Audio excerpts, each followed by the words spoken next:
Okay guys, here I'm wiring up the light. Wiring up the light here. Come on baby, heat up.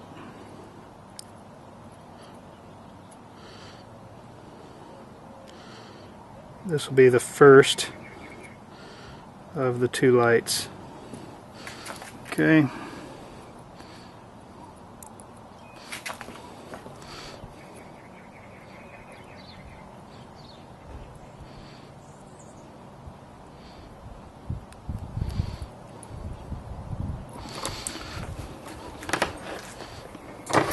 Okay. Then we're going to fold that down.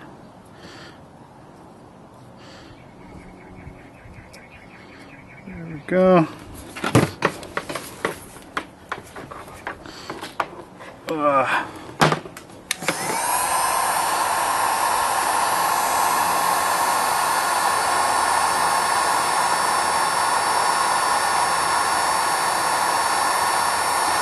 I can use a lighter for this, but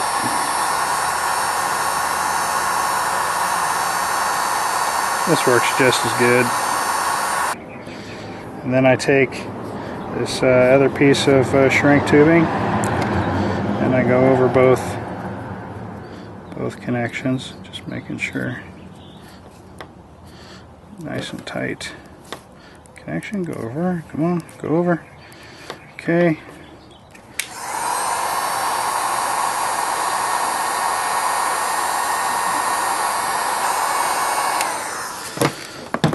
And we got ourselves a nice professional looking connection. Okay, so where I'm going to put this is the first one that goes underneath here, and I'm going to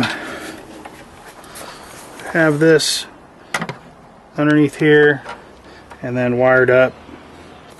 I'm just going to temporarily attach this up there for now, that way it's not just... Oh! Well, there's more than one way to get it open. Yikes, hopefully I didn't break it. Okay guys, note to self, don't drop it. Doesn't look like I broke it, which is nice. Alright, get back to you in a minute.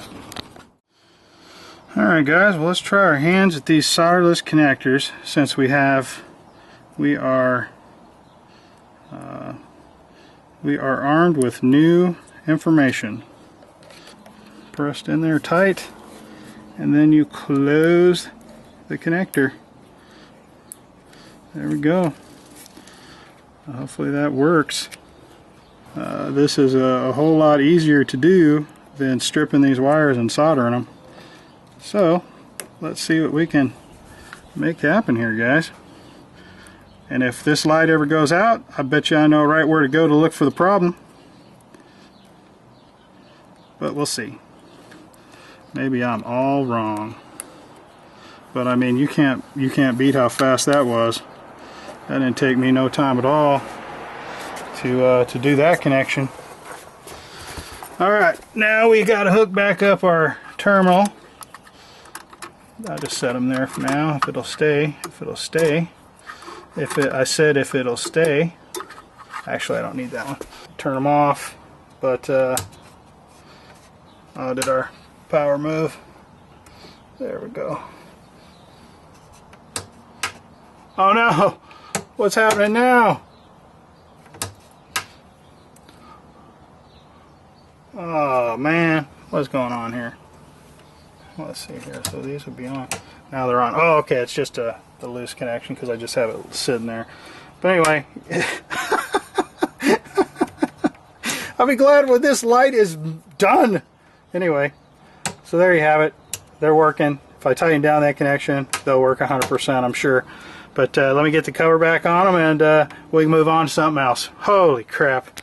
Okay guys, got this one wired up now too. This one's just going to be temporarily mounted here until the panels are up. And then I will get it looking all pretty. But got it wired up here. We used solderless connections again. Against my better judgment. but we'll see. But anyway, as you can see, these are both working now. So that'll definitely get us some light for sure in here. We don't have to use lanterns anymore. But there you have it. Yeah, they both work. So that's a simple, easy electric hookup, you know, without having to go through the trouble of wiring up lighting switches and stuff like that. So, you know, a main switch, and I don't know, just didn't seem necessary. If I can just have the switch right here on the light, you know, it's not like I have to walk very far or anything. So didn't want the complications of that. But get these wires hidden real quick. And then this one's done too. Then we'll move on to the 120 volt system in just a second. Okay guys, I just wanted to show this real quick, a little trick that I learned back in Nam when I was in a foxhole in Nam. But there's my power strip I'm going to use with a built-in heavy-duty circuit breaker. This thing will handle a full 15 amps. And this is a construction type, so I just got me a piece of cardboard with a known edge, and then all I do is I line up the edge, just kind of eyeballing it, pushing my finger to hold the screw. Okay, so we made an indentation right there. Then we come over here, line up our edge again, and then there we go. Take our screws and just kind of push them through.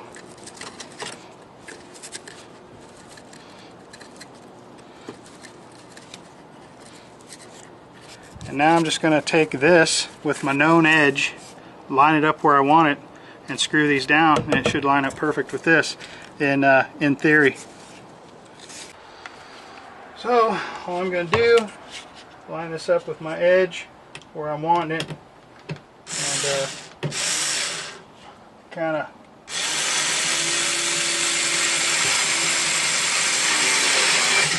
of screw it down, get it straight, and then just kind of screw it down.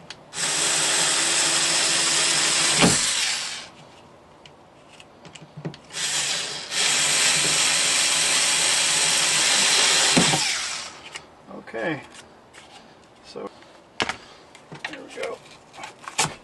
there we go, and I'm going to take this and go back to my impact. The impact will drive these a little better.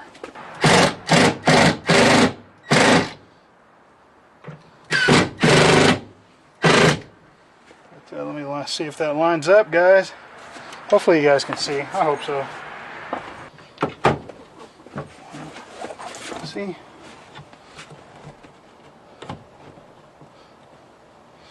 There you go. That's just a little trick I've learned to lining up these mounting hole things like that. So feel free to use that one. That one's for y'all to use. I'll get you in a minute. Alright guys, got it all wired up. Wires routed for now. And let's see if this works. Go ahead and plug into our power strip here. Find our remote control.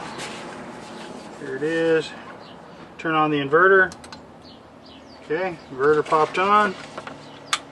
And let's go ahead and flip the on switch. Booyah! There's the inverter running, guys. Power strip mounted. And all the plugs in place. We have a working unit. Cool, huh? Yeah, buddy. And then where did I put it? Oh, here it is. Here's the remote control to the inverter. So you can watch right here. And I'm going to hit the off button. Off button on the inverter. Boom. Turns off the inverter. Pretty bitchin'. And there you have it. And let me go ahead and show you the lights working. They're all wired up and ready to go as well. Go ahead and close this and close this. I just keep this in here in case I need to hold this up for now. But all right, so here's the lights here working. So those work. They're all wired up, and over here these work. So all the lights in the van are operational. Now, as far as electrical goes, the next step is a way to charge these batteries in some way. You got to decide what way to go with that. Changed my mind on that about 900 times too, but it's about time for the Super Bowl, right, babe? Yeah, we got about another hour. About another hour to the Super Bowl, so take me about that long to pack everything up. And I think I'm going to stick a pin in it there for the day, guys. And we'll catch you later. Thanks for watching. If you like the video, thumb it up, and we'll bring another one to you next time we're out here working. Thanks a lot. On that end.